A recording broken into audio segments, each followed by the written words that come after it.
ये पता है कि बल क्या होता है? क्या है बल? बताओ। बल वह धक्का या खिंचाव है हाँ। जो वस्तु पर लगाकर उसके आकार, गति, स्थिति आदि में परिवर्तन लाने की प्रवृत्ति रखता है। ठीक है, धक्का या खिंचाव जिसको हम किसी वस्तु पे आरोपित करके क्या कर सकते हैं? उसका आकार या तो आकार में परिवर्तन कर सकते हैं, या स्थिति में परिवर्तन कर सकते हैं, स्थिति में परिवर्तन कर सकते हैं और गति की दिशा या परिमाण दोनों में परिवर्तन कर सकते हैं। यानी कि स्पीड बढ़ भी सकती है अगर हम किसी वस्तु पे उसी दिशा में बल लगाएं जिसमें वो चल रही है तो उसकी गति बढ़ सकती है। अगर विपरीत दिशा में बल लगाएं तो क्या होगा? या तो रुक जाएगी या तो उसकी दिशा में परिवर्तन हो या जाएगा, दिशा बदल जाएगी या फिर वो रुक जाएगी। ठीक है, तो वो तो बल हो गया।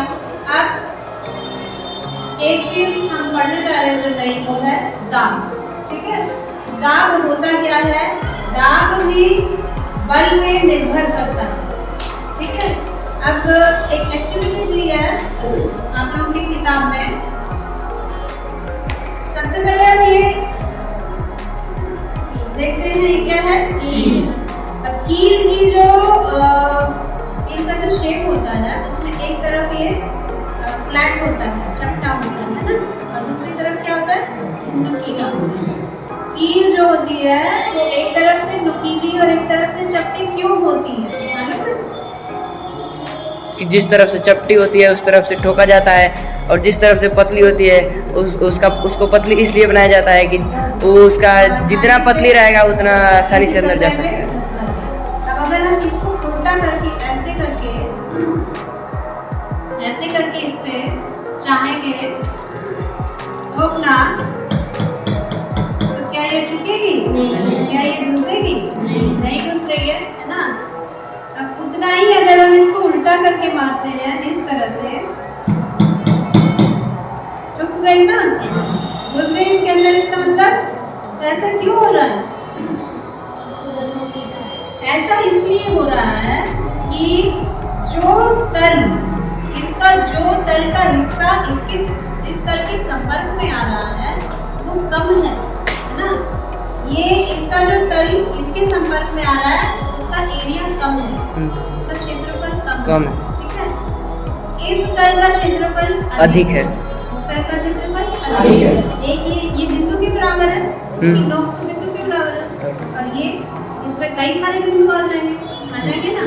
तो जैसे सतह का क्षेत्रफल बढ़ता है तो वस्तु जो है वो उस पे उतना बल नहीं लगा पाती है।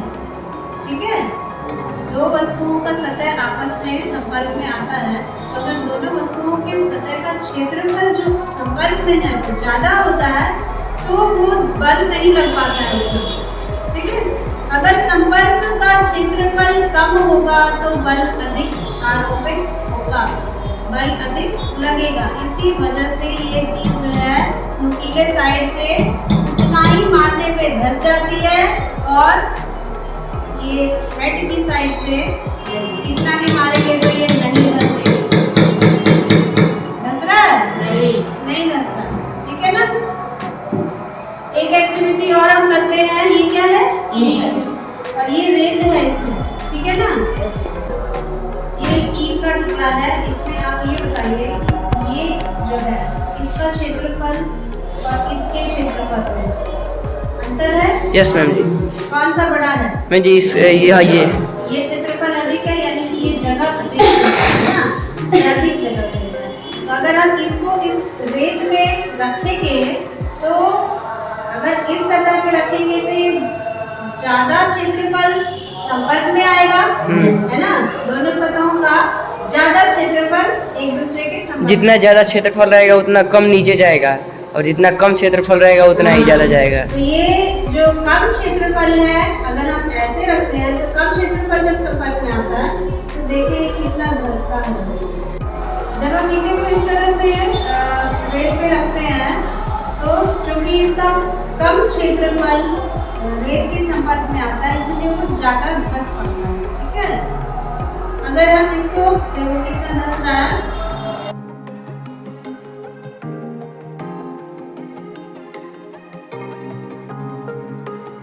देखो इसको निकाल रहे हैं तो गड्ढा हो रहा है ना। चूंकि ये रेत सूखी है इसीलिए फिर से भरभरा के उसी में गिर जा रही है। अब अगर हम इस तरह से इस ईंटे को रखते हैं तो कितना भी दबाएंगे तो उतना गड्ढा नहीं होगा जितना खड़े ईंटे को दबाने से। ये बराबर का बराबर है, ठीक है ना। कितना भी दबा रहे हैं तो ये बराबर है, ठीक। ये बराबर, ठीक है, ये बराबर है। और जब ऐसे दबा रहे हैं इसको तो इसमें क्या हो रहा है, गड्ढा हो रहा है ना, हो जा रहा है ना। अब इसके ऊपर अगर हम एक और ईंट रखते हैं तो इससे और ज्यादा गड्ढा हो जाता है, ठीक है ना। क्या हो रहा है, उतना ही क्षेत्रफल है, इसमें बल बढ़ता जा रहा है तो दाब बढ़ेगा ना। और क्षेत्रफल कम है तो अधिक दाब लगता है, क्षेत्रफल अधिक है तो कम दाब लगता है, ठीक है। क्षेत्रफल अधिक है तो कम दाब लगता है, गड्ढा कम होता है, ठीक है। एक और एक्टिविटी हम लोग करते हैं, ये बैलून बुलाया, ठीक है। हाँ, अब हमारे पास ये कील है, इस तरफ से इसके हेड की तरफ से हम इस पे दाब डालते हैं। नहीं पड़ रहा है ना, नहीं पड़ रहा है।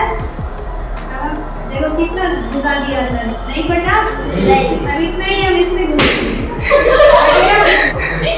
क्यों पड़ा, क्योंकि इसका क्षेत्रफल कम है, इसका अधिक है, ठीक है ना।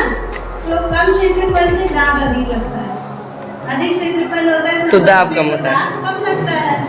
इसीलिए इधर से दबाएंगे तो दोबारा नहीं फटेगा और इधर से दबाएंगे तो फट जाएगा। जब इसको किसी सतह पे ऐसे करके दबा के रखा जाता है तो ये इसके अंदर की हवा पूरी बाहर निकाल देता है, ठीक है। अब जब अंदर हवा नहीं है तो इसके ऊपर से वायु का दाब पड़ रहा है, ठीक है। ऊपर से वायु का दाब पड़ रहा है और अंदर से वायु का दाब नहीं है क्योंकि वायु निकल चुकी है। तो जब एक ही तरफ से दाब पड़ रहा है तो उसको ऊपर उठाना थोड़ा मुश्किल होता है, ठीक है। तो क्या करते हैं, हम देखते हैं कि ये ऊपर उठ रहा है कि नहीं आसानी से, धोने से गड़बड़ा गया। देखो वैसे दबाया, वायु बाहर निकल गई, तो वायु का दाब ऊपर से पड़ रहा है तो खींचने में थोड़ा सा समय लगता है ना। ये देखो हो रहा है ना, ये देखो मुश्किल हो रही है खींचने में, थोड़ा सा मुझे बल लगाना पड़ रहा है, ठीक है। प्लेन है ना, और ये रबर चूषक जब इस पे लगाएंगे और इसको ऐसे करके दबा देंगे तो इसकी हवा एकदम बाहर निकल गई, है ना।